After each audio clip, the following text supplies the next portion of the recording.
Mic. Camera. Action. When I put my head down, we were heading to the south of France, so can someone please tell me why we're flying to Los Angeles? The power of no, Nathan. I'm sorry? Backwards to go forwards. We're going to LA to pick up our invitation. That being? Danny Francesco. Danny Francesco. Greg Simmons' favorite movie star, Danny Francesco. And how does that get us in? You can't catch this fish with conventional lures. Greg wants what everyone wants, what they can't have. There's nothing he can't buy, apart from Danny Francesco, who recently snubbed a $10 million offer to jump out of a cake and sing him happy birthday. He's obsessed with celebrities, but more obsessed with their partners. Sarah will be going as Danny's girlfriend. It's the fish that can't be caught, Nathan. Power of no.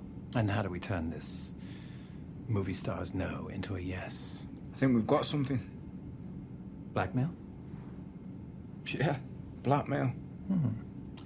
Ruse de Guerre. Very good. Carry on.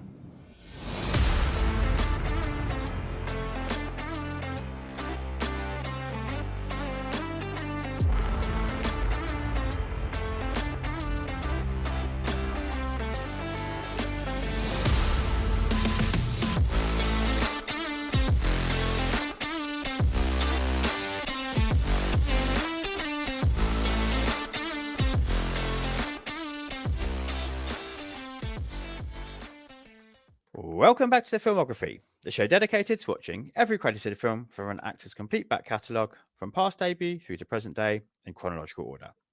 Each episode, I'm joined by an esteemed guest to watch and discuss the next entry from their focused filmography and consider how it ranks amidst their career and whether we can trace any typecasting trends or topic traits or theatrical tics. For episode 42, I'm joined by the Orson Tony Farina to discuss the 40-second big screen appearance of the Stath in the terribly titled Operation Fortune Ruse de Guerre. We watch, you listen, and hopefully watch along too. So, Tony, thank you for returning to the show for your final, as it will be now, season 1 appearance to discuss the Stath's fifth and final, currently, Ritchie collaboration. Yeah, I know. Well, thank you for that, by the way. You start with Ritchie, you're coming close to the end, and it's Ritchie. It makes perfect sense. I think they're, it's the... whatever you want to say, with Scorsese and De Niro, right? It's this is what it is. It's it's the Savage Steve Holland and John Cusack. I said it. Sure. Whatever it is. I think, I think it's true. It has been great though, to watch along and to pay attention and to rewatch in some cases, everything. And so I am a fan of this film, so I happily signed up, and I feel like I did London, so obviously I'm here for you, buddy. Whatever. That's absolutely true. Though you get whatever you want after that from now on, from now and forever. I think about it. I was working on something else the other day, and I was making some joke about BDSM. Like, I don't want to do research into this because I don't want to mess up my algorithm, and all I could think about was that movie. Like, also the writer of that film didn't do any research into it either. No, absolutely not. Research into anything. Relationships, humans, how to shoot a movie. No, but anyway, Stath. And I've been thinking about Stath a lot too, because I just finished reading, and I know this is a stretch, but I finished reading the Thursday Murder Club books, the first four, Richard Osman. Very good, very funny, amazing books. I just finished the fourth one. And they're making a movie/TV show. And one of the guys, Ron, is being played, they cast Pierce Brosnan. And I was like, oh, and his son is kind of says geezer a lot, and he's a former boxer. And I'm like, well, there you go. I mean, I know Stath. Pierce Brosnan isn't quite old enough to be Stath's dad. I wouldn't have thought so, yeah. But if they're playing the right age, like if Ron is supposed to be in his mid-70s, and Jason, the boxer, is supposed to be just almost 50, I think you could pull it off. Yeah, you could. Yeah, he's barely in it. He's not in it very much, but he's just got to show up and be a tough guy and be funny. And I'm like, and do the accent. So I was like, well, Stath's right there. Just roll up. He's like, you want to be in a movie with Helen Mirren and Pierce Brosnan and another movie with Helen Mirren. Another movie with Helen Mirren. Oh, you're right. I've not seen those, of course. Anyway, yeah. So anyway, amazing. So I'm just thrilled to be here because all of that is to say, I've been thinking a lot about Stath, and I've been thinking about this, I think, unfairly maligned film. And does it all come down to title? I don't know. Yeah, title is not good. I don't know who thought. I don't know how that got that far through the process. It's terrible, isn't it? Because even Operation Fortune itself, I know, like we have to talk about his character name, Orson Fortune, which is amazing. But even like Operation Fortune, that's not great. It sounds like like Operation Dumbo Drop, or like one of these like old school World War II movies. Yeah. And then you stick Ruse de Guerre on there as well, and everyone's like, "What the fuck does that mean?" Now I've got to Google that, do I, to see what that means? And yeah, I'm not sure.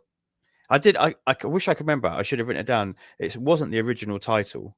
Well, anything was probably better. Yeah, I mean, I think it was pretty generic and bland, to be honest, the original title. But so maybe in this case, generic might have been a little bit better. Well, I understand the idea behind it. So, like, what it's trying to do is it's trying to be volume 2, right? We show up in the middle of a thing. I mean, and I'm okay for that. So that's what it is. One of my favorite detective series, the Nero Wolf ones.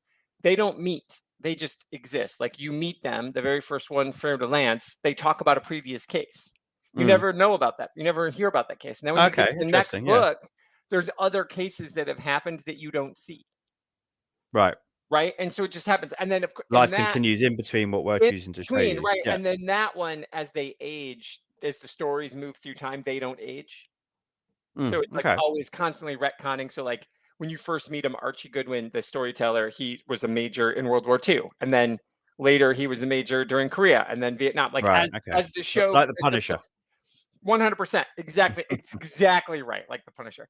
And so those are fun for me. And so I feel like that's what this was trying to do. It's Guy Ritchie wanting to do James Bond. Yes, 100%. He's got Hugh Grant. Feels like his audition for like. Yeah, 100%. He's got around, Hugh Grant. Yeah, and he's got Carrie Elwes, and he's got good bad guys, and he's got a Q, and he's got he does not really a Q, but I mean I guess that's Aubrey's Q adjacent. But he's got a woman in the chair, and she's funny and sexy, and you've got Hugh Grant eating all the scenery. Oh man. And so it could have been, that's what it was, right? He's like, I'm around, guys. But they're like, we passed on Spielberg. Sure. Yeah. So the Man from Uncle, didn't work. The Man from Uncle is so good. I loved that film. I saw it in the theater. And this fall into the same category of too smug Guy Ritchie. I think I've seen everything he's ever done, and I will probably continue to. Saw Aladdin? Oh, actually, minus Aladdin. Good point. Okay. I've nearly seen everything he's ever done. That's not really his. Hard pass. Yeah, I know. I was like, I saw that, and I was like, good point. Whose money? Who do you owe money to? What is this? Yeah, right. Yeah. Anyway, sorry. But no, good shout. You called me out there. And I'll probably continue to watch this stuff, but sometimes he just veers a bit too smug for me. And this is walking the tightrope. And I know how beloved Man from Uncle is. Yeah. For me, it's kind of that. It's the difference between when Vin Diesel is in Fast and Furious and when he's Triple X. It's the second. It's Vin Diesel. It ain't got great range, but it's slightly tipping over for me when he's Triple X compared to when he's Dom Toretto. And I think when he's having not seen the Fast movies, but knowing enough, but having seen a couple of, I mean, Donnie Yen's in that third one. I mean, so I'm like, what's this shit? Donnie Yen's in it. Boy, he shows up for a paycheck, doesn't he? And is like, I always feel bad. Like, why would you put Donnie Yen in your movie? He's gonna make you look bad. Yeah, sure. Yeah, but so having seen those Triple X movies, because he's in 2, and then Ice Cube is the star of the second one. That's right, yeah. And he shows up for a cameo in the third one. Ice Cube does, yes. Yeah. Ice Cube knows what movie he's in, but that's it. Like, I feel like that is what it is. It's almost like he's playing a character, like the Triple X character. By the time they switched from him to Ice Cube and back to him, then it became just a caricature. So that's why but I feel like maybe it's not intentional. Maybe I'm giving him too much credit, but I get what you're saying. That there's definitely the Guy Ritchie, when Guy Ritchie watched it's like Guy Ritchie trying to make a Guy Ritchie movie. Yeah, 100%. Yeah. Which is what people often, one of your favorite people accuse Tarantino of, isn't it? Like sometimes when Tarantino goes to Tarantino, and this is also Guy Ritchie trying to be Tarantino as well, isn't it? So yeah, it's kind of all, it's a big broth of kind of wants to be Bond, but wants to do it in a Guy Ritchie world, whilst also trying to be a bit like Tarantino. And listen, I hear all of that. I still like it a lot. Well, yeah, I still it's so much fun. It's difficult to dislike. I'll give you that, and I do think like those people who, I think there's people who are actively trying to dislike it. I think it's it's not cool. It's not cool to like. Oh, no, exactly. I don't think it's not a dislikable movie. It's, as you said, it's fun. I wrote down like words like zippy, quippy, snippy. All I the don't know why. I don't know why I only wrote down ippies, but I did. And that's all how I would describe this movie. You know, it's got a pace to it. It's does it have a pace? Yeah. It never stops. And I think people can, sacrilege, but I think that the Craig Bonds started to slow down, and that was a problem for me. Sure. Like I thought the first three were really good, and I know people don't like the middle one of the original trilogy. Quantum of Solace. Quantum, I like that one a lot. Yeah, it's fun. Right, it's fine. Exactly. It's like it's the middle movie of what is a kind of a trilogy. Exactly. And obviously, Casino Royale is great, and Skyfall is great. Skyfall is spectacular, and that really should have been the end of his run. But they were like, "Well, here's more money," and it's fun. They're fine, but like and it could be because of Mendez, whatever. But I just felt like, okay, like this is long. No, I hear you. This isn't long. This like deliberately was like a what if we went back to what people liked about the Roger Moore and Pierce Brosnan Bonds, which people make fun of both of them for being so hammy. And to be fair, my favorite Bond is still Timothy Dalton, but even those movies are not over long. They move. They're moving. Even when he's broody Bond, he's moving along. But I was like, there's some stuff in those last two Craig Bond movies, and like, who's the fucking editor? Like, Jesus Christ, this is a little self-indulgent. It's James Bond. That's really interesting, actually. I've not thought of it before, but when you were saying, like, could it be Mendez? And then it made me think about Mission Impossible and Macquarie. And, like, they've kind of had that, they both come into this franchise and then became the de facto kind of Feige of that franchise, haven't they? Whereas the Macquarie movies have continued to have ridiculous, breakneck, relentless pace. But the Bonds have slowed down. That's interesting. And I guess you're right. Mendez is a bit more of a stately director. Which is fine for what he does. I'm not saying I'm like shitting on Sam Mendes. I'm just saying like and again, things can evolve. I'm not saying like I wasn't the person who was like, oh, it's a blonde Bond. Who gives a shit? I'm still on Team John Boyega as Bond. Like he's charming as fuck. Like you got to go funny. You got to go back. Like that you follow the trend. And you got to go this other way. And I think John Boyega is charming as hell. And in that second giant robot movie, he is having all the fun in the Pacific Rim. He's having so. I was like, look he's an action star. He's so fun. Oh my god, he's even playing Idris Elba's son. He's like, hey, So I'm here for it. Like he's my guy, and I heard it's going to be kick-ass. Yeah, Aaron Taylor Johnson. That's the strong rumor. Yeah. Yeah, I don't know how I feel about that, but. All of that is to say, like they're always coming back around the other way, because again, you're trying to do the thing. You're trying to make it be fun or not fun. And again, that's what I think this is doing. It's commenting on that. It's like, let's have fun. Let's remember when Bond was fun. Let's remember there was a character called there's an entire movie called Octopussy. Let's remember that. Yeah. Right? Like so, Orson Fortune even is playing with the names. It's like it's giving the Bond characters a big wet kiss. Yeah, absolutely. Because there's one point when because it's Sarah is Aubrey Plaza's character name, isn't it? Yeah. But she's Sarah Fidel. Sarah Fidel. Yeah. So it's kind of like Fortune and Fidel, and all of it's got a bit of a silly kind of sing-songy, and obviously Fidel comes with its own connotations, right? As it does. Absolutely. Yeah. As does Orson, of course, as well, in many ways, doesn't it? Yeah. Right. Yeah. He's probably calling back to Wales, but I think. I don't know what it was this time on this second watch. I still enjoyed it, don't get me wrong. But I just felt, and actually, it was then doing some research, preparing for us to record the show. That in doing the research, that almost kind of brought it down another little notch. Oh, you know, yeah?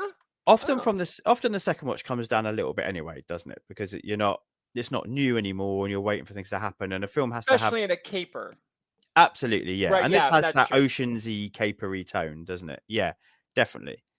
But then I read a lot about how in the making of this, like Guy Ritchie was basically rewriting every day. Like this is not He even didn't anywhere get sole near. credit. There was a script that he came in with. So yeah, Scott and I spoke about this on the last episode, which obviously you won't have heard yet. But Yeah.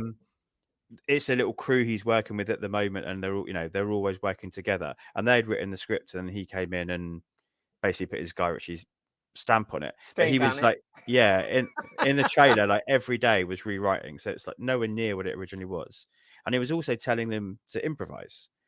When you've got Aubrey Plaza, you do let her improvise. I get it. But then when I started thinking about that, I was like, oh, actually, yeah, a lot of the scenes have like a first take quality to them. A lot of the performances feel like, oh, you got that one, Aubrey, and we're not going to do anything else because it's never going to get better than that. Or they did 6 versions of 6 different things, and then he chose from those 6 which he preferred. But it has that kind of like I say, like first take quality. But and also it feels a little bit sketchy, like sketch showy. Like, oh, this will be a really good scene, and then but this will be a really good scene. But hang on, those scenes don't really necessarily connect together. Sure. And I do struggle with those kind of movies sometimes. Yeah, no, I understand that. It's like set piece to set piece, and that is about pacing. Going back to I realized I did a thing I do, and I just wandered away from the Mendes thing, like being so self-serious and sitting like you're saying he's an elder statesman, which is fine. Don't make a James Bond movie then if you're going to do that. Like go do something else. Go make a thriller. Go make somebody sitting there talking. Like I'm for that. Like. Affleck's The Accountant has like 7 minutes of action. Yeah, That's a great fucking movie. So like that, Sam Mendes could make that movie. Do you know what I mean? Like Mendes make what's the Tom Hanks gangster movie? That's Mendes as well, isn't it? The comic book adaptation. Oh yeah, with Paul Newman. Yeah, yep. Like, that's great as well. Yeah. And that's slow and stately because it needs to be. And I'm okay with that. Yeah. And I'm exactly. So again, back to this though, like you're saying that is some part of the relentless pace. And so I feel like what you're saying is the sketchiness of it. I also think is intentional. You're not supposed to, again, because it's commenting on. I feel like you said this is his audition tape. So he's like, you know how these last couple movies we've sat around and watched Christoph Waltz takes his teeth out, which is cool, but also it was like 15 minutes of the movie, and like you've got Ben Whishaw as Q, and so he's like charming and fun, and he's just sitting there moping. Like you've got Ben Whishaw there, like he should do. Maybe he could sing a little ditty. He's Ben Whishaw, he could do anything, but no, he's just going to be mopey Q. That's no fun. So I feel like that's part of his comment on the place of Bond. I mean, like when you think about Indiana Jones was Spielberg's audition for Bond. He's like, what if we did this? What if it's this? And that movie knows when to stop, but every pause is still moving the action forward, as opposed to just like, let's just expose. So I feel like that's where Aubrey Plaza's job was to be exposition while in motion. Yeah, and it doesn't always work. No, but she can sort of do it with her Aubrey Plaza kooky fun, quirky funness. Correct. Yeah, so, I feel like that's what she was for, right? Because like, agreed. Because Carrie is great. I mean, I always like him. I think he's always he is. He's really having fun in this, and helps you to suspect that is he up to something nasty? That was great casting. Carrie else, because you do, right? Yeah. I think it was really fun. I mean, but again, right? I think that's what it was missing, was like there is no who's the guy who played the big boss in Operation Fortune. Yeah, the guy from the opening scene who calls in. Yeah. I can't think of his name right now. But anyway, Eddie Marsan. Yeah, Eddie Marsan, of course. We could have used him for exposition guy, because he's literally just sitting at a table, but they didn't. And again, we don't know what shooting schedules was, or if they're just rewriting scripts. They're like, let's just have Aubrey say this and we'll move on. There would have been a way to maybe like have those moments like to slow down. But even the frenetic energy when they're on the jets, when they're sitting in the van, there's Stath never does he sit down in this whole movie? Only when he's got a glass of wine in his hand. And those jokes do not work. I don't know. No, I just the first time you kind of like, oh, okay, and then it comes back and it comes back, but it's still the same joke. It hasn't developed. It's still, but that's where that kind of sketchy stuff comes in for me. Where like, if you're going to return to the joke, you've got to add something to it, but they don't. It's just each time this is an expensive bottle of wine and you're drinking them all. Okay. Anyway, the end. Yeah. The end. Yeah. Yeah, and as a and I know when he gives JJ the wine, and he's like, I don't like wine, and he gives him the wine. He's like, oh, and he's like, you don't put oil in a Ferrari or whatever. Yeah, yeah. And I'm sure Bugsy Malone's like, Jason Statham just called me a Ferrari. Fucking A. Yeah, and he's good in this. Actually, he is very good. I know he's not. I mean, he's a singer, right? He's he's only done Guy Ritchie movies, and he's a musician. He's really good. I think he's on the up, like he's on the come up. And I think somebody would be smart to get him not in a Guy Ritchie movie. Mm-hmm. Not because he's bad in these, but because that to prove what else he can do. And Stath did. Yeah, somebody else had to put him in something. Somebody else needed to put. I'd put Bugsy Malone in something. Definitely. He's really charming and fun, and he's got a charisma. And I know they force Stath with Aubrey Plaza, but the pairing is the other two. Like JJ and Sarah should be the natural. He has an early Stath natural on-camera charisma about him. He really does. Yeah. Yeah. Mm-hmm. Yeah. And I mean, I understand the age. Like Aubrey Plaza has aged quite well. She's closer to Statham's age than she is to Bugsy's age. But I still feel like that would have been a better joke. Yeah. Yeah, definitely. And it wouldn't. I would have believed it. Yeah. It's not like it would have been like, what does she see in him or what does he see in her? Look at, they're beautiful people. That's what they see in each other. Sure. Yeah, absolutely. I don't know. And I at least do appreciate it. They didn't force that. They didn't have the sexy time moment between them. No. And it's still left to be, because she calls everybody darling and honey and whatever. So just at the end when she slips her arm through his, it doesn't mean anything. No, I don't read it as in a relationship. I read it as in like, we've accepted we're a good team and we're going to continue to work together. I never ever believed it was romantic in any way whatsoever. I don't know about you. I couldn't tell. I mean, it felt like they were trying that. Oh, really?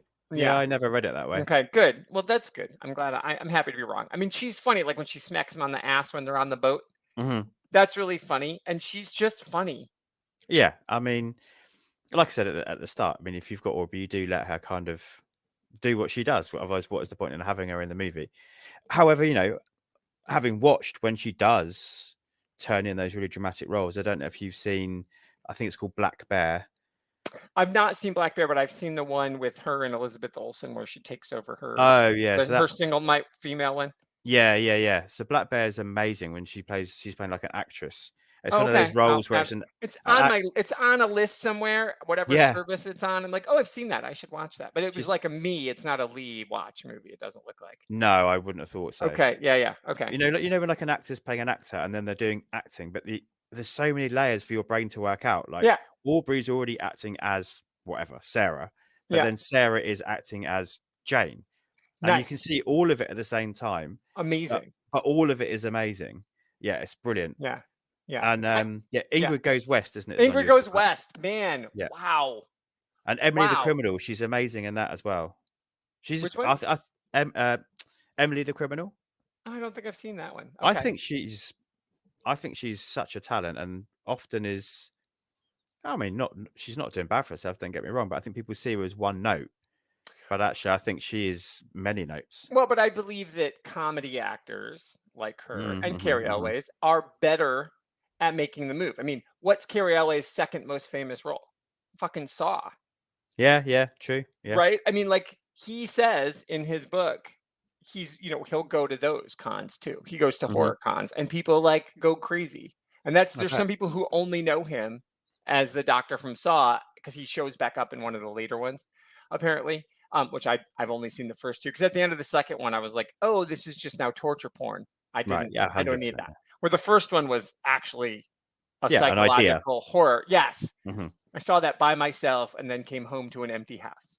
Like what at the theater? Like, what the fuck am I doing? What was that? But he was amazing in that. But he puts in, and and you talked about like with Spy, obviously Melissa McCarthy is a comedic actor, but when she does drama, she's actually very good. Mm-hmm. And I think comedy actors are better suited for other things. And that's why you with Carrie Elway's here, because he's been funny, he's been charming, he's been serious. You can do so, like, but you think of him as as Wesley. You think of him as this charming comedic leading man. He was in Mel Brooks movies, and so then when he does something else, it sticks. And I think you just have to give him the chance, but it can hurt your career.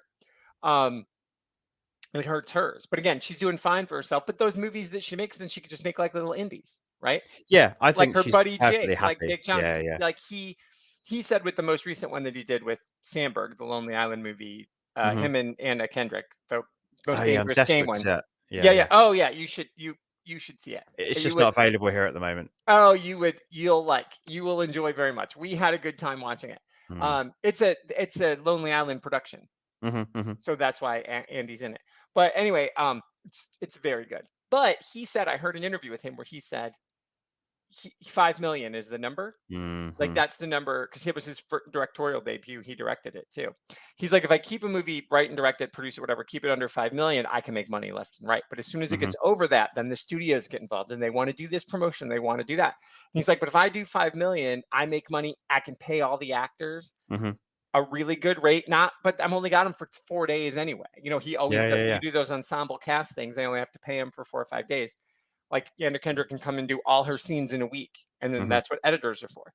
And they're great together. They've been in other things, Drinking Buddies and Searching for Fire. They're good together. So I think that's what Aubrey Plaza's life is, right? She's going to make those movies. Yeah, she can show up in this. She can show up in this and be in this, but then the money she made from this. Oh, so she can do 7 more of Black those. Bear and Emily the Criminal. Yeah, 100%. Yeah. And that's fine. Yeah, because that's art, and you're making a good living. And then anytime Aubrey Plaza wants to do another TV show, she could roll up, do 10 seasons of something, make bazillion, trillion dollars, and go back and do whatever. So I think, and I think you're right. I think she's good in this. I know she's being yucky funny, but she's not. I mean, you can tell she's playing a woman who takes her job seriously, who is a woman in this world. She's the other than the Hugh Grant's Friday. There's no other women, and I can't even think of the character's name. That tells you everything you need to know. Yeah, so she's like his odd job. Yeah. So that is everything you need to know about what Sarah's life is like, and so it is an act. Like when she has to play Michaela, that's an easy thing to do. Yeah, everything 100%. is an act. Yeah, so I think, and it comes through. Yeah, in her performance too. Yeah, I think she's. Yeah, I mean, she's good in everything, but I think there are layers to it. I think that's really interesting in this, in that, the comedy is used to deflect, isn't it? Yeah, because actually, the first thing that Orson is doing is dismissing her and saying she's not good enough, and she's not John. I like John. Yeah, absolutely. That's quite a good, short running joke. It's one scene, it works. Well, and the way she handles deflects, it, where she's like, yes, are you taking a shit on me, or am I a man visiting a prostitute? Sure, yeah. So good. But again, the word, because of course they picked John. They picked the most generic white dude name that could be John, that she's replacing. Yeah, I think that was good. Yeah. She's the smartest person on the team, without a doubt. She's the most capable person on the team. She does all the computer stuff, but she can do the action stuff. She can go in disguise and pretend to be somebody else, and totally fools Hugh Grant's character, doesn't she? There's that moment where you think he's busted her, but then he's like, oh, she's like, okay, I understand. Yeah. So what do you think of Hartnett?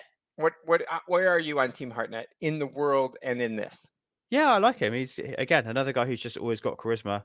Your eyes are always drawn to him on screen. I think he's fun in this. I don't think he's doing, I don't think he's having to work very hard. Until the end, until the post-credit scene. Yeah, I suppose. I thought that was really good.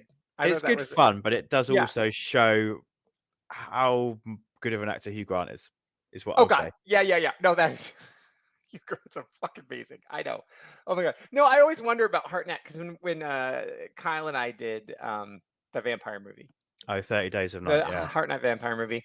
It's like, what is it about Hartnett? Like, he chose to do TV. Like, he made choices because everybody wanted him to be a movie heartthrob, and he was like, I don't know that I can do that or want to do that. So like, he made choices intentionally, like that one.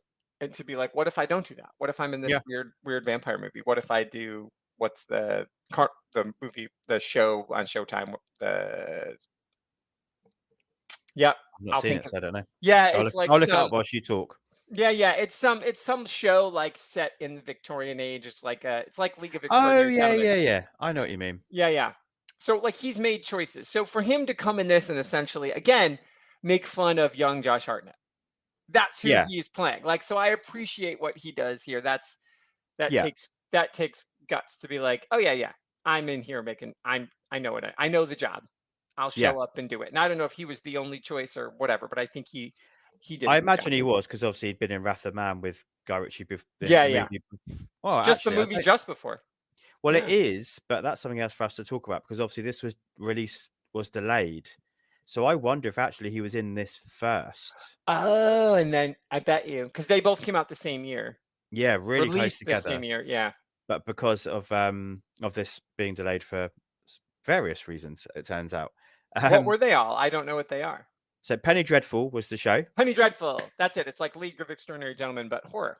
Yeah, that's right. Yeah. So first of all, it was delayed because of the pandemic. Okay. So they didn't want to release it, and they were deciding. And actually, in the UK, it never got a cinema release. It just came straight onto Amazon Prime. Really?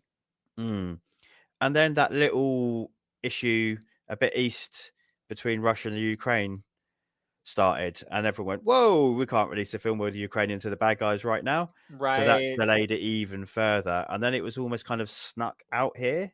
It was kind of like, it's on Prime, is it? Nobody sort of realized there was no fanfare or anything, because I think they were worried about the reaction to that.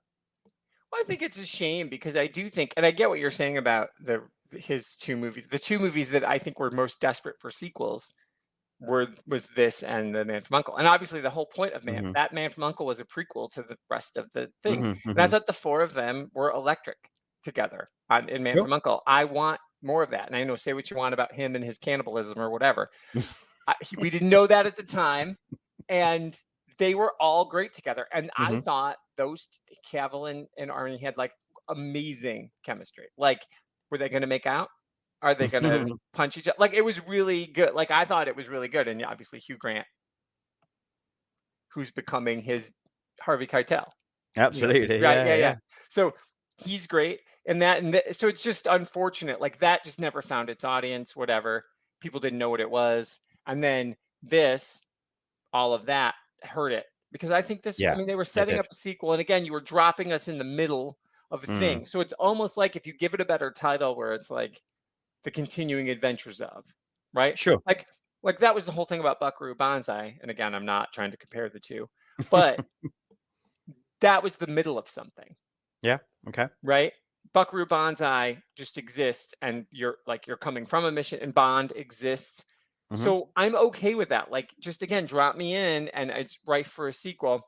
You know, and if they want it, I know he's made the Gentleman TV show, which I guess is like, I haven't watched yet, but it's different characters. Yeah, it's odd. It's not. I can't really even work out. I've watched episode 1, and I thought it was okay. I've not gone back yet, but yeah, it's the same title, not any of the same people, sort of the same story, but with a new set of characters. It's a bit odd. He did Snatch as a TV series as well, which I didn't see. Yeah, I didn't watch it either. I don't know if he hadn't much to do with that too, if I'm honest. But... Well, that's totally fair. The point is, what I'm saying is, like, Man from U.N.C.L.E. was a TV show originally. Yeah. And maybe that's it. Maybe where Guy needs to make the move is maybe he's not a move. But again, you're not getting Statham or whatever. But maybe that's where he belongs. He's got these like bigger stories he wants to tell. And maybe that set piece to set piece thing that you talked about, if this were a 5-part, 7-part miniseries, maybe that works. You wouldn't notice it as much. Yeah. Yeah, because you get breaks.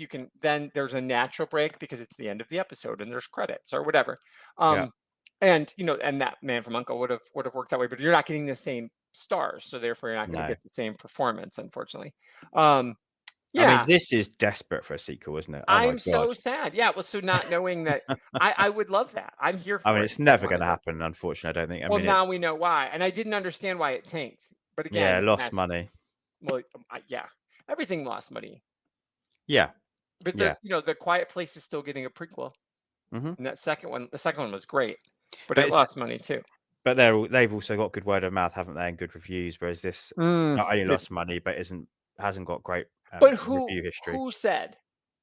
That's the thing about that, though, man. Like, you are a film guy. You were paid to do film reviews. I was paid to do book reviews before. I understand like what that is, but who the fuck are we? Like, we're still just two dudes with opinions. Yeah. Like and so. And what's interesting is I never let go of that. I always knew that, even as I was doing it. I was like, I'm so privileged to be here. I'm so lucky. Like, I'm seeing this early. I'm seeing it for free. Most of the time I was with Matt, my friend, who I was uni with, and both study film. And if not, I would take my sister or whatever. Like, I was so lucky. And I got to go to some, like, not like premieres, but I went, to some pretty big events, and I met I went to the bloody Serenity press conference, and amazing, right? The cast was there and everyone was there, and I got to ask a question when my voice broke like a 13-year-old boy. Were you like, oh? I was, yeah. Are you I've got a question. Can any power in the verse stop you? And Summer just says no, and you're like, thank you, man. And I think, I always had the fact like, this is fucking great. Yeah. But I was surrounded by a sea of people who were privileged about it, and they were there to shit on it. Yeah, 100%. Yeah. Yeah, and again, we will call out shit when there is shit. We're not here to say, like, I saw. We have on this show. 100% London. We did just on this show, like 20 minutes ago. We just said, but even then we're like, well, we get what they're trying to do. We get why they did it. They were trying to make a Linklater film. And Chris Evans has always said doing the action films are fine, but he wants to do more gifteds, right? He wants to do more small talky roles, and he's just too good looking. And they just But again, that's Hartnett was like, what if I don't do that? What if I do something different? And again, not to say that, different agents or whatever, and it's hard to turn down Captain America money, and nobody was better cast for Captain America than him. But, I think there's definitely something to, to just like saying, it's bad for the sake of it being bad, which kills any chance of being a sequel. And some things get sequels that shouldn't. Like, I'm a glutton and I'll see every new Resident Evil thing, but those are progressively worse. I mean, starting from bad, getting progressively worse. Started from bad, exactly. But they also knew, like, Mila knows what movie she's in. That's how I feel. Whether her husband knows what movie he's making or not is hard to tell. But I know she knows what movie she's in. And again, their greatest collaboration was the Three Musketeers. Like that, their steampunk Three Musketeers panned. Everyone was like, oh my God, that was garbage. But we saw it and we had the most fun. Like, it was a family movie night. We rented it. We watched it. All of our kids loved it. We loved it. We owned a copy. It was fun. But if you say to anybody, oh, did you ever see that Mila Jovovich Three Musketeers, were like, that was terrible. But did you see it? So I think with this, people just come in saying it was terrible. Yeah, I think that's true. Yeah. And have you found, this is my only chance to ask on the air, because I'm not going to be on the last couple of episodes. Have you found in your deep dive, as you're writing your doctoral thesis on the Stath, have you found that is a Stath thing that he's written off? Interesting. I think probably by the wider film community, yes. But I think not by those who actively seek him out or like him or appreciate what he can do. And I also don't think he gives a shit. No, you don't about those that have written him off. No, I don't think he does. There's a film critic in this country called Mark Kermode. Don't know if you've heard of him. He's been around for a long time. He's probably our most well-respected film critic, I would say. Certainly, he's like your Roger Ebert. Yeah, I think so. Probably. Okay, I think that's a fair comparison. We obviously had Barry Norman back in the day because he had the film program on TV. But in terms of like podcasting and radio and newspaper print, and I think he is. And he's a big fan of Jason Statham. Oh, doesn't mean he likes every movie he's in, but what he likes about the Statham, things we've often discussed here on this show, is that he is a performer. Like, he knows who he is, he has charisma, but also he's probably the first person I ever heard say this, that when he watches him do martial arts, it's like he's watching a choreographed dance, because the Stath is so good at performing those moves. So I remember when he reviewed the first Transporter, he was like, it's not a great movie, it is what it is. But him in the role, when you watch him performing and fighting, and it's beautiful to watch. So I think even, there are a few people who, are respected and regarded who like him. But yeah, to go back to where I started, ultimately, I don't really think Statham cares. When you see him in an interview, he's just like, yeah, this is great. Yeah, of course I did that movie. Yeah, of course I'll do this movie. Yeah, of course I'll come back to the Fast and Furious 6 more times, because they know who I am and I know who I am, and we're all having a good time doing it. Yeah. And I'll make Meg 3. Yeah, of course you Better will. fucking make Meg 3. Yeah, sure. Listen, Jason, I know you're listening. I need that. I need that, because he knows what he is. I agree. I just wonder, because again, I feel like that hurts him. You know how like there's some actors, and this is who I'm going to compare him, Statham, to Marky Mark. Marky Mark doesn't like, he's not Will Smith, right? His movies don't come out in January or in June and July. His movies come out in September and October. Yeah, You know who else? February here often. Right. It's like, okay. You know whose movies always come out in the fall in America? Denzel fucking Washington. Sure. You know why? Because I'm not trying to compete with your superhero movie. I'm gonna make, and I know we have a differing opinion on Fuqua. I like him more than you, but I think they're a team. They're an excellent team together, and I really like those Equalizers. Yeah. And I thought the third one was I thought they just were all really good. The first one, of course, was the best one, but the second, third one were really good. Murder at a Home Depot, murder as an Uber driver, murder in Italy. That's all it is. And Statham is that guy, right? I mean, other than the Fast and the Furious movies, he's putting, even the Meg comes out in August. It comes out at the end. Yeah. It comes out at the end. He knows what he's doing. It's like, I'm not trying to compete. Like, I'm not going to go out to the noise. And I actually think that's what hurt. I'm pretty sure that Man from U.N.C.L.E. came out in like July. Yeah, and that was a huge mistake. That if that had come out in October, it'd have been a huge hit. It'd have been the only action. It was a spy movie. I think it would have ran. And it may have made the same amount of money, but it's all about perception. If it's the number one movie for 8 weeks, but every week it's only making $11 million, but it's the number one movie and it made $100 million, great. But if it makes $100 million in 2 weekends, then goes away, like The Fall Guy's already going to stream next week. Yeah. Do you know what I mean? Now that looks really fun too. And I don't think people got it, because I think Lee and I saw the ad and we're like, well, I hope they know that looks like they're making fun of it, which is good. We want that. Like if they're trying to be serious, but people, whatever. So, but I just think, so that's the thing about Stath, is that he's not trying to be, there's a certain type of actor who can carry this action movie trope. And so maybe that's what that guy is talking about. Like, it is beautiful. It is an art form. It is this other thing. And by placing it where it's placed, you're setting yourself up for success. Because again, like, it comes back to what you just said, he doesn't care. And if you don't care, if you're not Will Smith, and you don't need to be the number one movie in America. I mean, for like 5 straight years here, that they even put After Earth out on 4th of July weekend. Sure. Yeah, but I mean, I suppose, Men in Black, Independence Day, Wild Wild West, as terrible as that is. Yeah, sure. He was on a hell of a streak, wasn't he? Yeah. Yeah. And so then it's like, oh, well, just keep putting you out. Tom Cruise is the same way. I got to be out. I got to do the thing. But why? But what if, hear me out, you just like, don't do that. Like the Wonder Woman that came out in May and ran in the theaters all summer and was still out in October, because they put it out early enough, and all the other things came and went, and it just kept on chuckling. And I think that's what Stath does. And I think that's a good thing. But then that also means you're out after the blockbusters, but before the awards. Yeah. So you're just making good movies. And there's nothing wrong with that if that's what you're okay with. And I think it has to do with his ego. Yes, 100%. Yeah.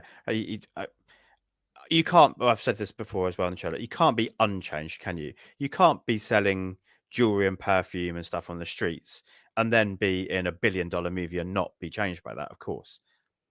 But he does seem to have retained that core of like, I'm so lucky to be doing what I'm doing, so I'm just going to enjoy it. That's just how he always comes across to me. Do you think it's the athlete's mindset? Because when you're an athlete and you lose, I mean, he didn't win. Yeah. You know what I mean? Like, he didn't win the medals. And I think when you work that hard to have that body, to do that thing as a swimmer, mean, you see those divers. You see Yeah, the way yeah. that they control themselves. I mean, his dancing, like you said, that's all part of it. But he lost. Mhm. So maybe that's in his mindset. He's like, well, sometimes Yeah. just the competing is enough. Yeah. You know, because like if you say, "Oh, I'm an Olympian," ooh. But if you say I won 4th place, somehow that's worse than just Yeah. going and competing. Yeah. Do you know what I mean? Like, oh, Yeah. I came in 4th in the whatever. Wah, loser. But if you're like, "Ooh, you're an Olympian," just Mhm. because you made the team, well, that's when he was, right? He was like guy who was almost good enough. Yeah. So I wonder if that's part of it too, that Yeah, athlete yeah. mindset of like just scrapping and working your ass off for nothing. Mhm. Yeah, I'm so glad you picked him. And it was just Mhm. such a because you as the film guy that you are, and you understand and appreciate film differently than I do and the way other people do. But for you to do your first season to pick this guy, I just think it, but I really do think it led again. You're saying there's only one respected critic in all of England. There are two, my friend. I don't know if you've heard of this guy. I am Jack's Musings. He has a lot to say about the state, and I Yeah. appreciate it. I have gained a new appreciation. Just want to say, and I know this season's not over, but I'm not on the rest. So this is my chance to heap you with praise and be effusive. This has been such a great experience as a listener and as an occasional guest, and just as I have a new appreciation for him Mhm. and for the art. Like I always have liked movies, but just knowing you and listening to the way that you approach this, because there's not really any form except for the end when you talk about Stath and you read the reviews. It's just kind of a chat show, but it isn't. Like you get us where you want us to go. I just really appreciate it, and I liked Stath before, but now I heart Stath. Now you're Team Stath. Good. I'm Well, Team Stath. listen, that's the goal, right? If I can win a few hearts and minds over, Yeah. absolutely. Yeah. And I think what we've discussed is exactly why I love him and why I think he deserves it. Is because he's kind of a Rocky, right? He's that He kind of is. success story, as a person in real life, but as a kind of persona as well. Like, Stath, Rocky, and we've got, I think it all fits. And they're friends. Well, there you go. Exactly. And Yeah. Stallone, like you've mentioned, every time you and Max do those movies, Stallone saw something on him by making him second billing in those original Expendables movies. He did not make at the time, Jet Li was the bigger star. 100%. Yeah, definitely. Yeah. And I think in certain parts of the world, Jet Li is still the bigger star. Yeah. You know, and they do different. I mean, talk about Donnie Yen again. Goddamn. Talk about a guy who's masterful. I love to watch him do shit like those Ip Man movies. They got progressively worse. He fights Mike Tyson at one point in time.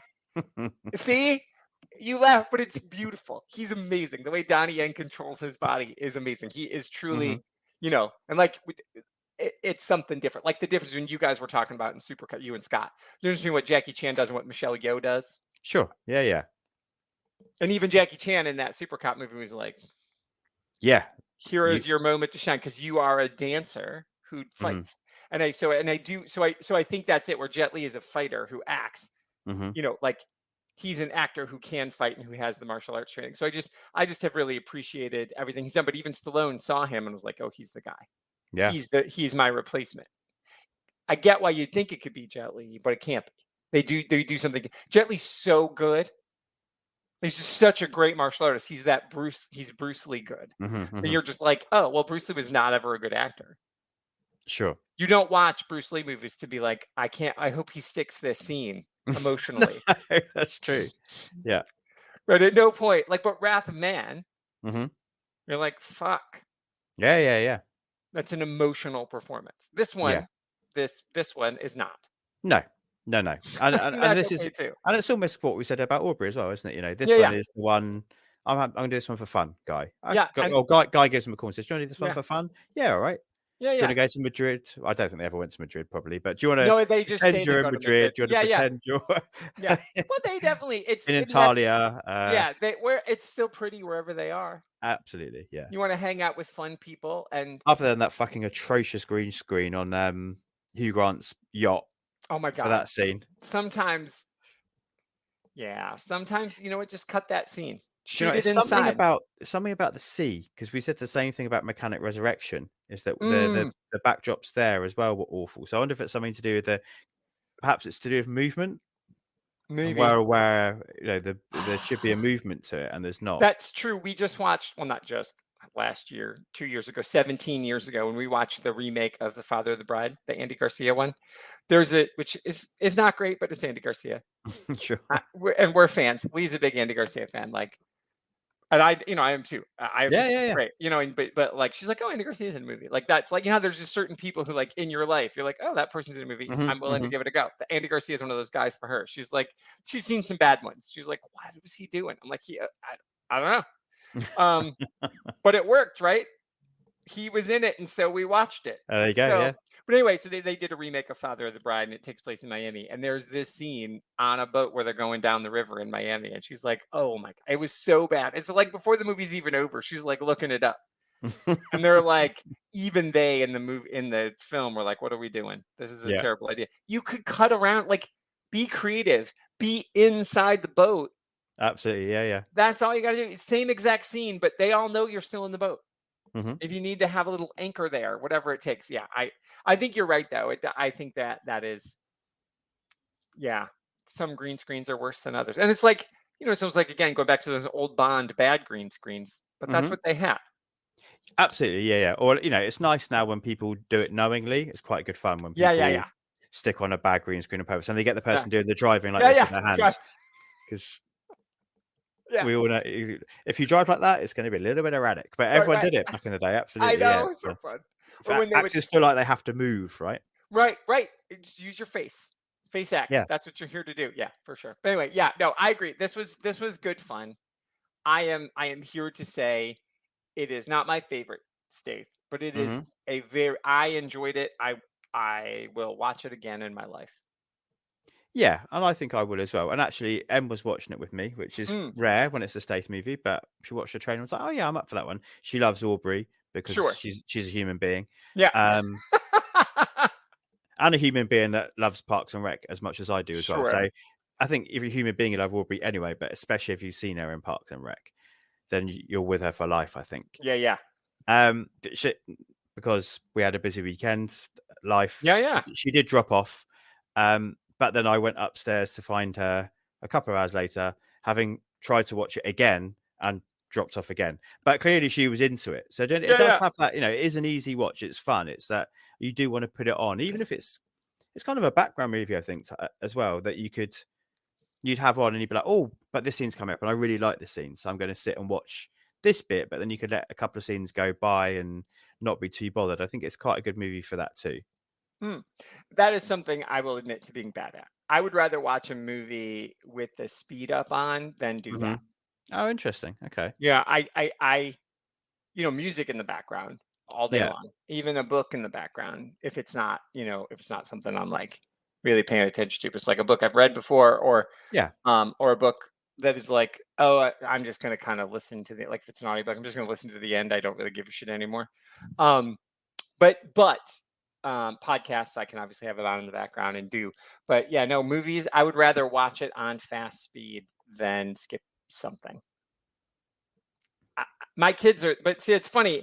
My kids are, everything's on in the background. Like Emma probably watched Buffy a million times, but like it's just on in the background. Somebody I work with will do that. Well, Buffy, Firefly, we'll just put Firefly on in the background. Like, oh, I'm watching Firefly. So there's some noise. Yeah. Sure. The Office is a comfort watch for some people. Parks and Rec for certain people. So I hear what you're saying, but for me, it's so weird. Like, I get what you're saying, but not for me. If it's on, I want to watch it. Yeah, fair enough. I'd rather watch it fast than not watch it at all. Yeah. Well, there's some movies I've watched that I would rather watch fast as well. But you can. I know you are a purist and you won't, but I'm telling you, This Island Earth was worthy of watching. Yeah. That was only 80 minutes long, but oh my God. That is one I ended up sort of half watching by the end, if I'm honest. Well, but it's different if it's bad. Yeah. Do you know what I mean? But like, I'm not a person who's like, oh, I'm going to put this show on in the background. And maybe it's just the ADHD, but it's like, I'd rather watch it. Yeah. I'd rather be like in it. So anyway, that's fun. But I get what you're saying. I understand that as a review. Yeah. Yeah. And if Max was here, if we had him, he'd just be saying it's horses for courses, and it would all be fine. Horses for courses, which is in the Thursday Murder Club book 3. Somebody says it out loud. Fantastic. Yeah. I mean, Max needs to find a way to get some sort of patent on that. I know. I mean, he obviously can't, but it'd be great if he could. Yeah. I couldn't believe it though. It was because I bet your mind went straight to him, didn't it? Right. Oh, 100%. Because it wasn't in the Thursday Murder Club books. It's all in third person except for one section. Joyce, she's writing in her diary, which is they're so much fun. The books are so much fun. But when in one of the narrator parts, oh well, Elizabeth thought horses for courses. And you're like, even the narrator of this book owes back some money. Yeah. Yeah. Fantastic. Yeah. What was on my mind? So when we were talking about the yacht, there was another scene I thought we haven't really talked about the film at all, but that's fine. As you said, this shows us it is what it is. Sorry. No, but I mean, to be honest, I think spy shenanigans, people sitting in chairs giving operatives things to do, double crossing. Mike. Mike. I could have done without Mike subplot, if I'm honest. I agree. We didn't. And he also had nothing about him as an actor, I don't think, which is a shame. I think if they had somebody with a bit more oomph in that role to be a baddie, right? Yeah. You're not supposed to know he's a baddie to begin with, are you? But he's supposed to be the alternate Stath, right? Correct. Yeah. So he needs to have Stath level charisma, and he does not. No, and because Bugsy Malone, they needed him on this team, it couldn't be him. And and I don't know if he acts anymore, and he doesn't have the same kind of charisma, but it would have been fun to have Vinny do it. Yeah. You know what I mean? That would have worked. Yeah. And he would have been more.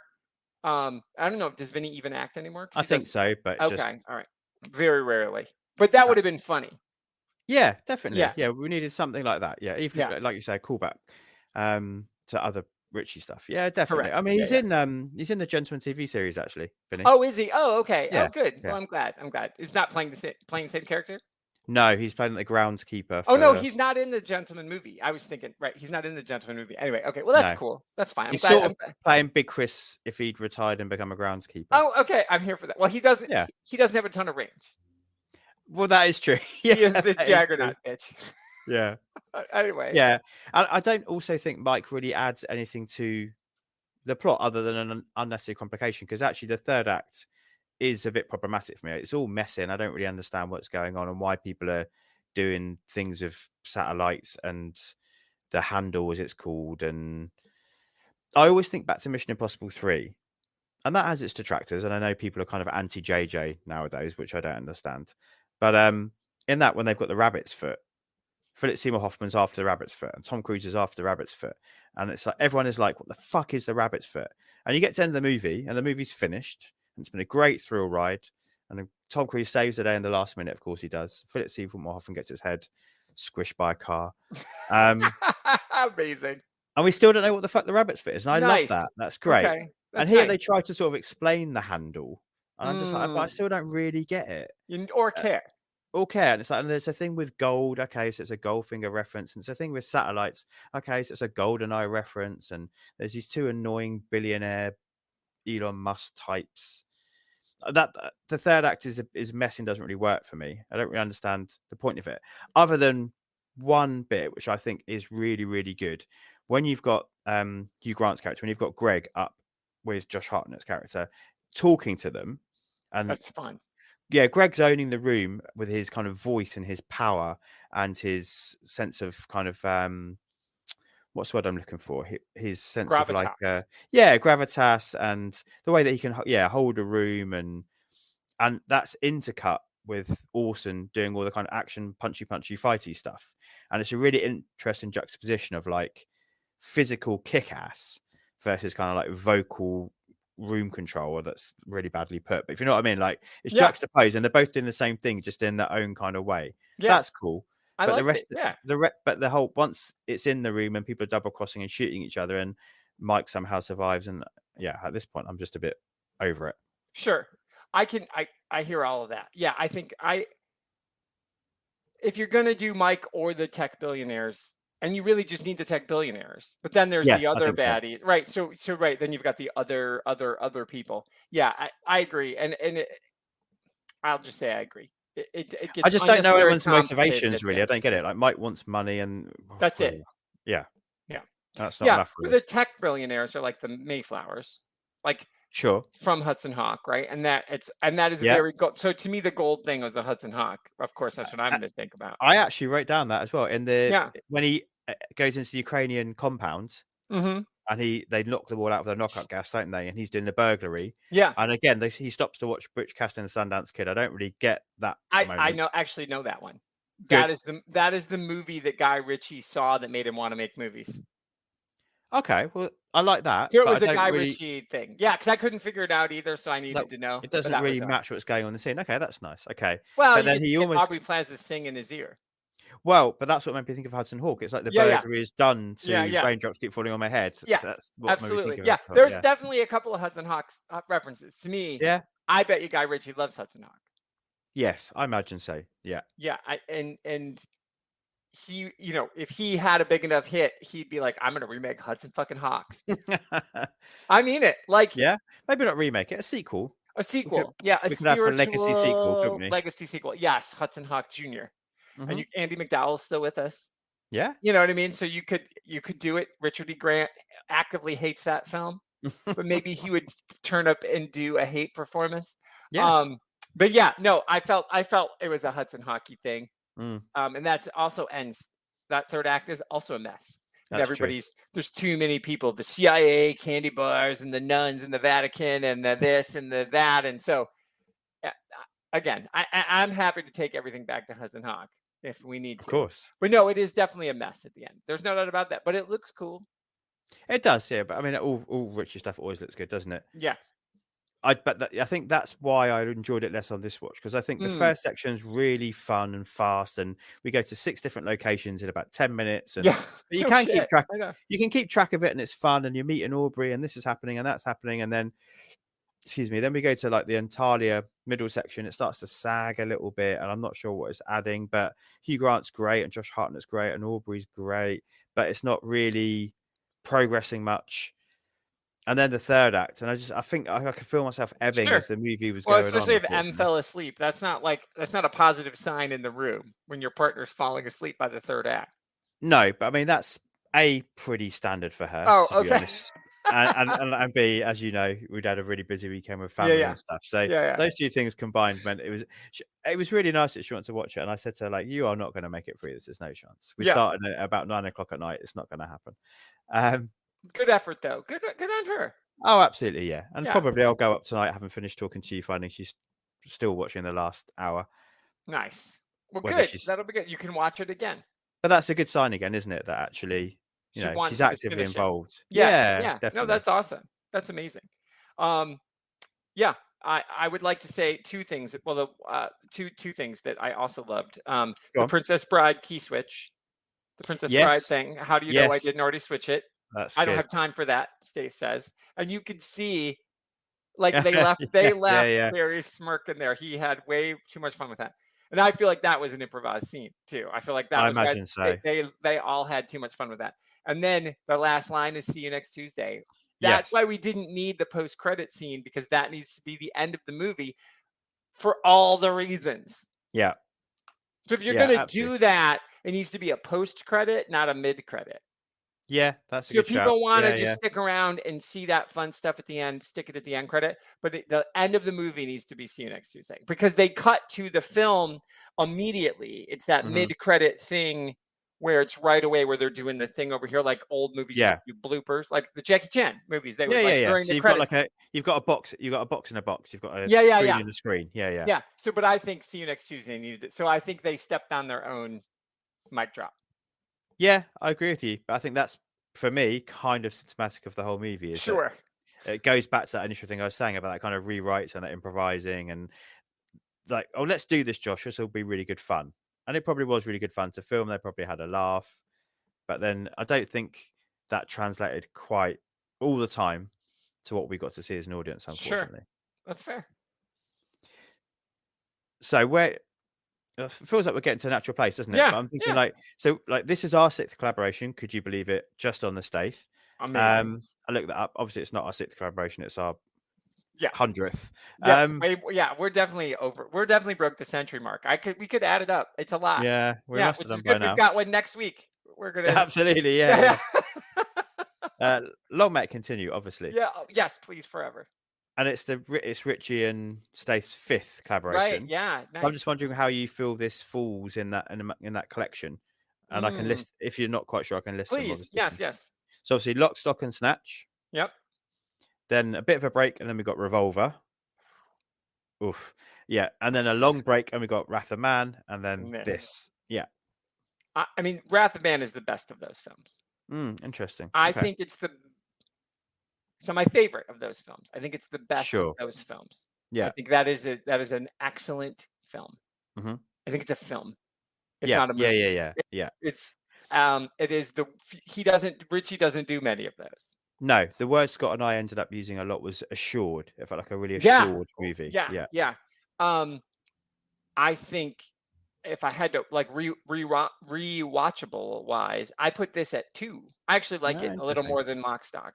Yeah. Not as much as like Snatch is going to be of those 5. Snatch. We all know what the last one would be.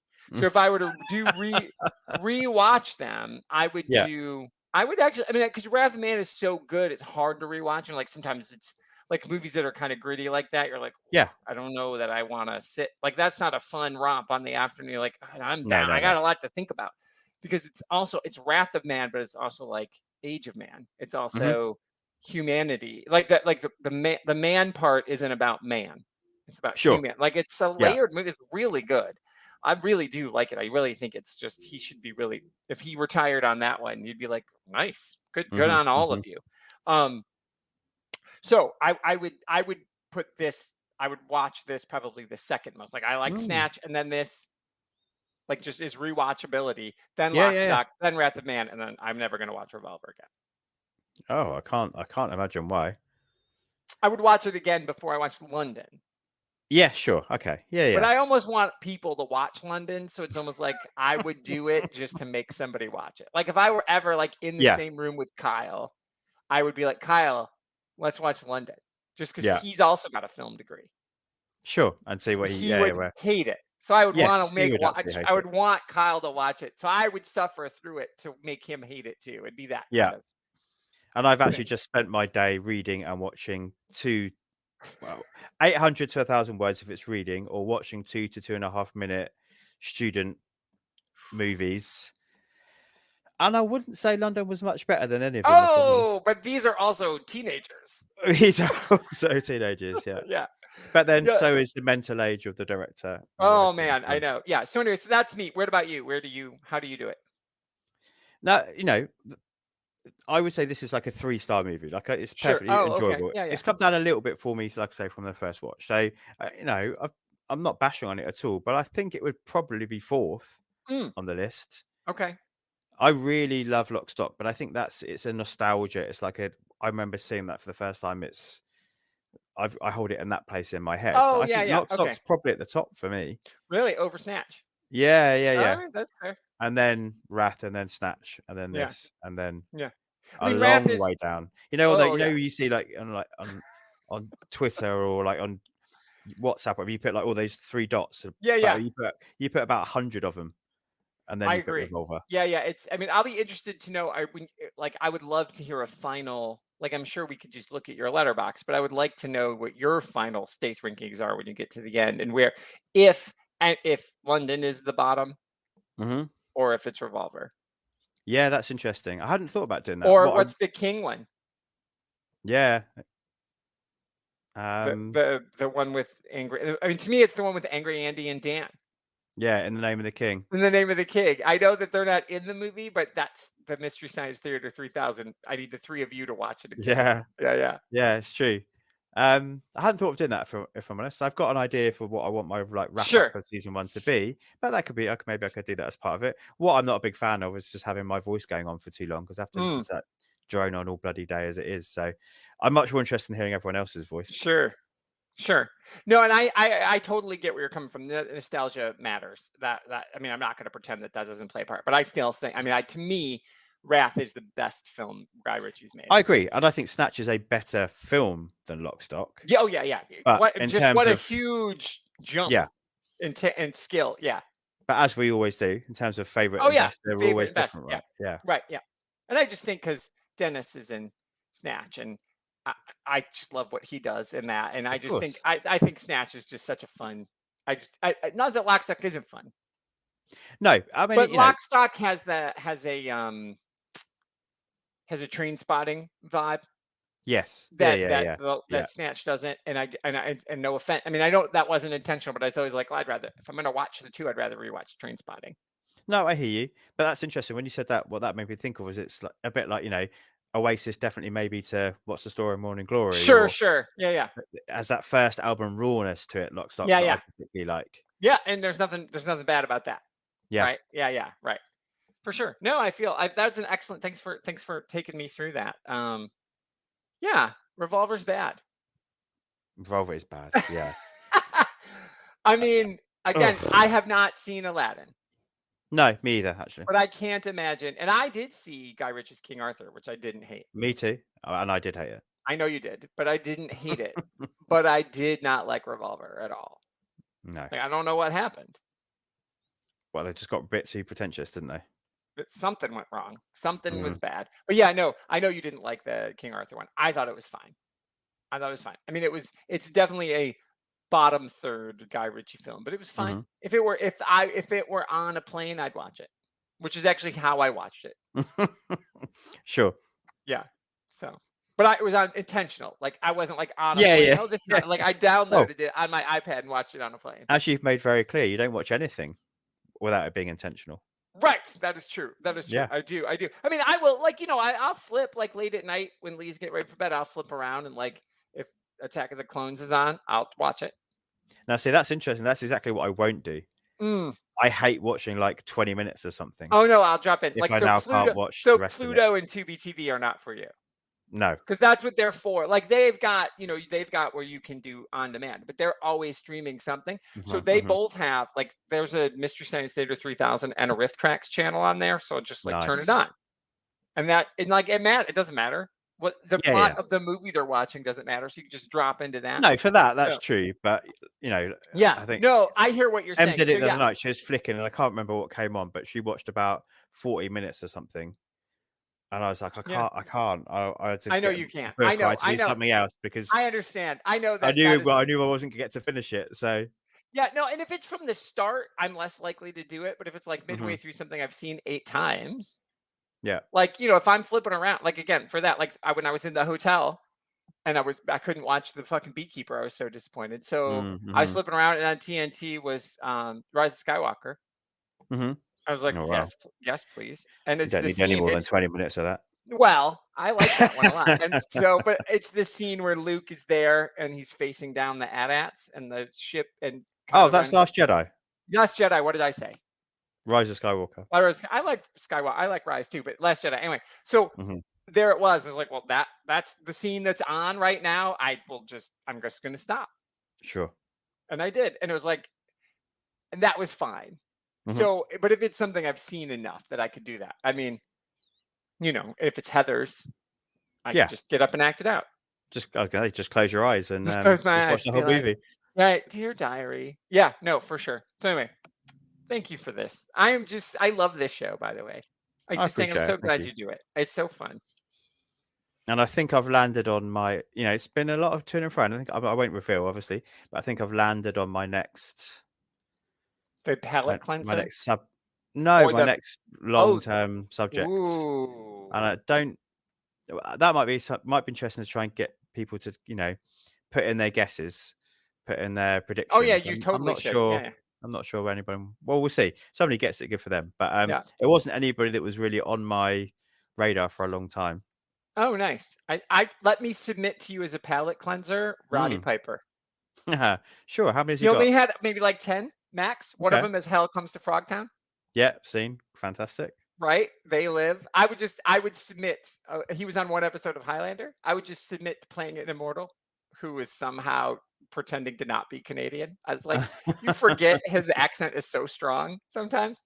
They were actually filming in Canada too, so it was like he just gets to roll up and be. Anyway, I would like to submit that as a fun little pal. He doesn't have many, but he's got some really terrible movies. Nice.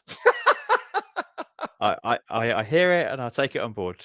I put it on the list. Yeah, or you could do Princess Grace. She didn't have nearly as many films. That would be the other end of the spectrum. She was a literal angel, and everything she's in is pretty good. Yeah, fair enough. I'm just thinking of people who had short careers. Yeah, absolutely. Yeah. All right. We're running out of time, aren't we? So should we do our letterboxd to get your review? And what I did do. Go on. When do I say? Do you do the letterboxd reviews before I rate it? I always get it wrong. Yeah. Okay, sorry. I'm always the worst. All right, I'm ready. I saw you on Letterboxd liking other people's other people's reviews of Operation Fortune. You liked some 2s, you liked some 4s. I saw. Me. I tried to get the range, you know. I love that. You are nothing if not fair. And I did also look up what this was originally called. It was called Five Eyes. That's dumb.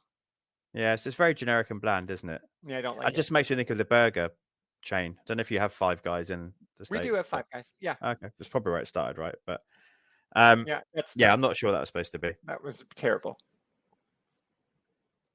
Okay, Adam says the only reasons I'd recommend this is for the scene with the camera attached to Statham's gun as he goes on a killing spree. That's my least favorite. That's my least favorite scene in the movie is the weird herky jerky one. Yeah, so that's in that third act. That is in that third act. Yeah, like what happened here? Yeah, did the second unit director do something? And you're like, fuck, we got to leave it in. Well, I think that was get the Call of Duty fans in. Yeah, and Aubrey Plaza, of course. And Aubrey Plaza, of course. Lou Shoemaker. This movie was massively delayed, first by the war in Ukraine, and then by behind-the-scenes shenanigans with the studio. Finally, it arrived, and it's fine. Richie and Statham were clearly trying to set up a new franchise here, but I'm not sure this movie would have succeeded even without the delays. The movie drops into the ongoing escapades of a team of thieves or something, led by Kerry Ells, and featuring Jason Statham, Aubrey Plaza, a third guy who makes no impact at all. Harsh. Then Josh Hartnett. Yeah, we do. Then Josh Hartnett gets added to the team, and there's three different teams of bad guys, and everything gets very muddled very quickly. The saving grace is that everyone is pretty fun, especially Plaza as the sarcastic techie, and Hugh Grant as the nominal bad guy they're chasing down. Obviously, I love watching Jason Statham, but he doesn't make a huge impact here. They introduce his character as a dilettante who overcharges the company expense account for personal luxuries, but his personality is the same cool, gruff guy he plays in everything, which, I still enjoy, but you should probably try something different if you're trying to make a new character. Lou Shoemaker, king, but I would just say I disagree. It's not him who's charging this stuff. He's being blamed for charging this stuff. It's Carrie Elway's character who's charging this stuff. Yeah, that's true. Good point. I hear that. I hear you. But and again, I always am happy to hear what Lou has to say about the Stath. Yeah, and thank you for making me struggle to get dilettante out. Thanks, Lou. Dilettante. Yeah, come on, Lou. My brain was really, the cogs are really like, I know that word. How should I pronounce it? Grind. Amazing. Okay, one more. I've got Yuri, who says, easily Guy Ritchie's best work. Statham is still undefeated, and the chemistry with the other actors is fun to watch. Aubrey Plaza is magnetic and hilarious. They don't do bloated jokes. It's got the quickness that Ritchie is known for. Well worth the wait. I'm so happy there's another good Jason Statham film. Okay. Yeah, that's a lot of positive. Yeah, it's interesting, isn't it? Because there seems to be a negative vibe, but actually there is a lot of positive people out there for this movie. It has its audience, and I think I don't think it will ever hit. Like Man from U.N.C.L.E. seems to have this almost like cult status now, doesn't it? Yeah. I don't think this will receive that, but I think it will quietly simmer away and will just be another semi-successful Jason Statham movie.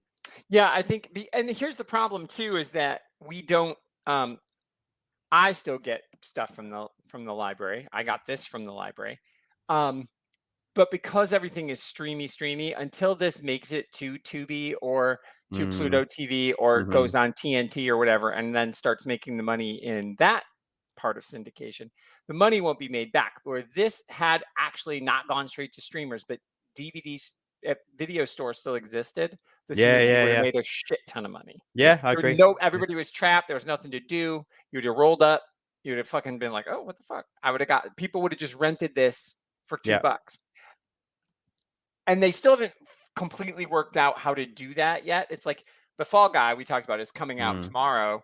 And it's going to be $20, right? Because it's still technically in theaters. Okay. But the $3 rentals, that's the thing nobody's really ever figured out how to do, like the Redbox, but at home. I think when people figure that out and make direct-to-video movies that are that, and I know people are starting to make direct-to-Tubi movies and direct-to-Pluto movies, and I'm here for those, and they're terrible, and I watch them. They're awful. Love it. But until that happens, the money isn't there, right? You make more money making Highlander 5 and selling it to, which is terrible, selling it to Sci-Fi than you did putting Highlander 4 in the theater. Sure. Right? Yeah. But then once that got on DVD, it made money. Highlander, none of the Highlander movies made any money in the theaters. They all made money on the back end. So this movie couldn't make, because it's on fucking Stars. And now you can go on Amazon and rent it for $2. But you didn't do that first. So I think the home market, somebody needs to do that. Go like, I'm going to make it straight for streaming, and it's going to be a $2 rental. And that's what it's going to be for a year. And then it'll be free somewhere. It would have made all the money. Like, I think that, so this was like one of those VHS, like Hudson Hawk, that found its cult status. And the reason Man from U.N.C.L.E. found its cult status is because DVDs still existed. People went to the video store and were like, oh, that's that handsome guy. Oh, that's Hugh Grant. Oh, she's pretty. And they got the movie. And then they're like, oh, that was fun. I didn't even know. I can't believe they didn't put this in the theater. You're like, well, you missed it. You missed it. Right. Do you know what I mean? So to me, that's where this would land. If this movie were 10 years older, I think it would be Fight Club. Lost money. Yeah. But it found its footing on home video. Like, we know that. We know those things exist. So this just, I don't know how to, I'm not trying to just be grumpy old man, but I don't know how to get there. No, that's really interesting. I think you're right. And that's how when I miss things in the cinema, we had our discussion about how horrible it can be going to the cinema nowadays. That is, I do that, but I would never. So I use a service called Rakuten. Yeah. I always wait till they're cheaper. I would never rent it for 15 quid, because if I'm going to spend 15 quid, I'd do that. Go to the movies and see it. Yeah. Right. Or you'd buy it. You'd buy a copy. Yeah, exactly. But 4 quid, maybe 3 quid. Now you're talking 2 quid, definitely. Yeah, it's worth a rent. Yeah, I agree. Yeah, I didn't realize you could do that on there. Yeah, well, I don't. Yeah, you certainly can here. I don't know what the service is. I mean, like, I know. widespread. Yeah. I mean, we have like Roku. Is right? The Roku channel has some of those where you can do. And you can obviously just scroll through Prime and rent movies for $2, of course, here and there. But and I know Dave likes to go on Apple. Dave will do it. Like he'll be like, hey, and he'll buy them. If they're like $2, he'll buy. He's like £2 for this, and you're like, well, that's pretty good, because even if you never watched it again, $2. Yeah. I'm with you. All right. Well, there you go. We've solved the film industry. We have. I mean, clearly. Yeah. Sure. Put us in charge, huh? Of everything. Yeah. I mean, there'd be so many of the type of movies you were just talking about. They're going straight to Pluto if you were in charge. Yeah. I give shit away for free. I have Paramount Plus. After we do Justified, after I finish Justified, I'm gonna watch Discovery, and I'm still convinced those shows would be even bigger hits if they were free. The reason that you resurrected the Star Trek universe is because that shit was free. As I heard on your wonderful podcast. Oh, yes. Heath and I talked about that. I was just listening to you today. Yeah. He went on one, man. We did Legends of Tomorrow the other night. He was in rare form. It's beautiful. Wait till you hear that one. Yeah, for sure. We haven't got your final review there, have we? Yeah. So for this one, classic, worth catching, or completist? I think it's classic. But I think it's a classic. But I think it's worth catching. I think the world would say it's worth catching. I'm not interested in what the world would say, Tony. If you say it's a classic, that's fucking what it's going to get labeled. I really like it. I liked it a lot. I thought it was fun. I mean, and again, like, there's layers of classic, right? It's not the Meg, right? It's not Wrath, but those are also classics. It's not the Mechanic. It's not the fucking Transporter. You know what I mean? But it's like, it's not Crank 2 It's I not Crank love 2. Crank 2 so much. No movie knew what it was more than Crank 2. Like, I don't think you get Sharknado without Crank 2. Sure. Okay. I think they Interesting. Yeah. saw that and they were like, oh, rules. You could do that. Like, Yeah. I fucking love Crank 2.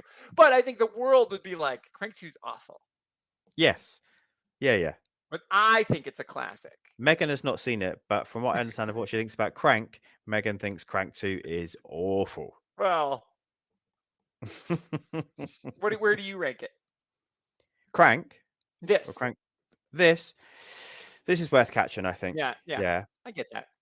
It's certainly not completed. It's nowhere near that. Yeah. But I don't think I agree with what Lou says there about the Stath. It's not adding anything to his legacy, really. Sure. He's comfortable here.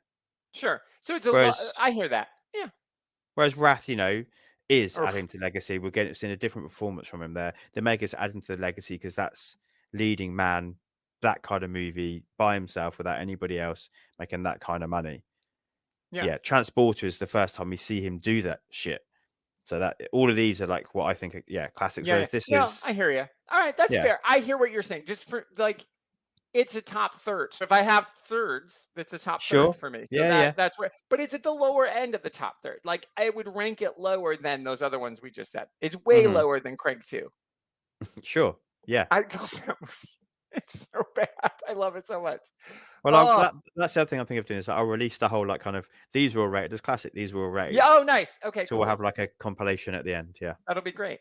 Cool. And so you're almost coming to the end. Almost coming to the end. There will be 4. I know, scary. And then there'll be occasional special, very special Back to the States when the new ones come out. And you'll wait till those are available.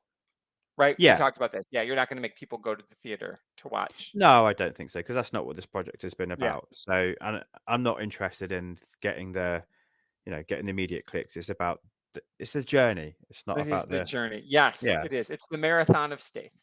And that's it, exactly. Yeah. Yeah. 42 in. Wow. Good on you, my friend. Yeah, it's been fun. Do you know what? Obviously, I would do somebody different, but somebody said to me, "Oh, we'd rather you went back and did them all again from the start." I honestly could. I know you could. Oh, for sure. With a different guest. Yeah. I think that would be hysterical. Yeah. And maybe that's your 20-year anniversary. You'll redo the Stath. Like we had talked about maybe the 20th anniversary of Seasons of Greetings. We redo Buffy. Absolutely. Yeah. I mean, I think we absolutely will. I don't think we should. We will. We shall. What, we're going to wait till the season? Maybe 10. Anniversary? Yeah, maybe 10. That feels way too far away. I mean, we'll be watching that again anyway. Yeah. That's true. Speaking of Seasons of Greetings and your, of course, wonderful show with Heath. Yeah. What else is in Tony's world? So this is going to come out on the 10th of June. Oh, okay. Well, the 10th of June, I will be just getting back from Michigan, seeing the grandchild. So what do I have coming out? Well, we'll have, so just the week before this was, people will have heard us talk about season 3 of Justified. Fantastic. And then Heath and I are talking about Legends of Tomorrow. And we're talking about the next one up will be, you can hear here, the singer-songwriter Michael Penn, the Die pick, one of my all-time favorite singer-songwriters. Most importantly, he's married to Amy Mann and related to Sean Penn. No, but I'm a huge fan of his. So that was just weird that came up on the Die are fun. I'm going to try to convince your sister to do Hack Slash with me. Oh, okay. Yeah, I've read some Hack Slash. I've not read it all, right? But I've got the omnibus, and I was like, I actually tried to get John Hammond to do it, and that was just hard because he loves horror, and it was just like our schedules are weird. So I was like, well, I really would still like to cover it, so I'm going to try to. I left her a message. I don't know. I think Spider Dan and I have some stuff coming up, but so it's just random. There's a thing with Allison coming out. We just did something called Impossible People. And then I don't know. I've got stuff. I'm going to be on the 30th of May. I will have guested on the podcast Authors Over 50, because I'm an author over 50. So that just happened too. So that's awesome. Yeah. I don't know. I've got books coming out, and I'm going to do in October we're going to do the Hostile Takeover. Everybody who's in the Comics Lit essay collection. We're going to do a different day, and we'll interview them. Like Tanya and I will interview Eric, we'll interview Heath, we'll interview Kelly Gaines, and be like, tell us about your essay, tell us about you, and it's going to be that. So amazing. Yeah, I don't know. And then you and I have got more. We've got Volume 3 of Criminal coming up. We do. I'm excited about that. So that's it. That's it. Whatever. That's it. Just those couple of things. Listen, it's whatever my brain is like. When I decided to give up that I could only do indie comics once, you and I really, you allowed me to do that. So I appreciate that. That is like, oh, what do I feel like doing? So we'll see. The travel schedule is what it is. I know Matt Lloyd and I have talked about a few things too. So over the years, we're like, oh, we should do that. He wants to do Red Sonja. I would love to do the Gail Simone Red Sonja with Matt Lloyd. So it's just a matter of time. So once I get back from Michigan, I'll have more time. So lots of you and me and Heath in the next month, because that's what I've got in the can. Yeah. I won't apologize on behalf of Heath, because they're great fun to listen to. You two, you can really hear that history between the two of you. Yeah. But sorry, everybody, that you've got to hear more me. Yeah, I love it. No, I'm here for it. That's what it'll be. Bro. Thank you, mate. And thank you, everyone, for listening and partaking in this journey with me through the Stath's filmography. That was Operation Fortune, Ruse de Guerre. Next up in a fortnight, Chris and Dave bring their X-rated commentary back to dissect the 10th mainline Furious franchise entry, which will be followed by the return of the magnificent Mike and Megan to chomp on the Meg sequel, The Trench, for anyone that is watching along. I'm Jack's Musings, that's JACS, and you can find me on X where I'm most active. You can also contact the show directly on X or Instagram under the name Back to the Filmog. Make sure you use the hashtag #FollowTheFilmography. I'm also a proud member of the Comics Emotion family, a super place full of the world's greatest people, dedicated to bringing you podcasts on a variety of geeky topics. So, please make sure you take the time to search, subscribe, and rate our shows whenever and wherever you listen. Until next time, be excellent to each other and make sure you take the time to treat yourself too. I am Jack signing off. Yippee-ki-yay, movie lovers.